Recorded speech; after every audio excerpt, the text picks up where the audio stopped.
నేను ఇప్పుడైతే పూణేలో ఉన్న జూనా బజార్ లేదా సండే మార్కెట్ అని పిలిచే మార్కెట్కి అయితే వచ్చేసాను. ఇక్కడ మనకు కావాల్సిన అన్ని ఐటమ్స్ దొరుకుతాయి.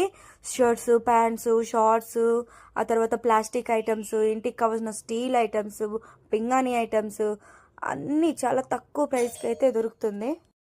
ఈ జూనా బజార్లో మనం ఏం కొన్నా అక్కడే చెక్ చేసుకొని అయితే తీసుకురావాలి. మనం ఇంటికి తీసుకొచ్చేసిన తర్వాత ఏదైనా ఫాల్ట్ ఉండి రిటర్న్ తీసుకెళ్ళామంటే వాళ్ళైతే రిటర్న్ తీసుకోరు, రీఫండ్ కూడా ఇవ్వరు అమౌంట్ని. సెకండ్ హ్యాండ్ సామాన్లు కాబట్టి మనమే జాగ్రత్తగా చూసుకొని అయితే తీసుకోవాలి. అక్కడ అన్ని సెకండ్సే ఉంటుందని కాదు, మనకి కొత్తవి కూడా దొరుకుతుంది. ఇంకో 6 monthsలో అయితే మేము వేరే క్వార్టర్కి షిఫ్ట్ అవ్వాలి. అందుకని ట్రంక్ పెట్టిలు చూద్దామని అయితే వచ్చాము. మీడియం సైజ్ బాక్స్ని అడిగితే కాస్ట్ 3500 చెప్పారు. బార్గెనింగ్ చేయగా 2500కి ఇస్తామన్నారు. అమౌంట్ అయితే ఓకే, బట్ మంత్ ఎండ్ కదా, డబ్బులు కొంచెం టైట్గా ఉంది. నెక్స్ట్ మంత్ కొందాంలే అనేసి వచ్చేసాను.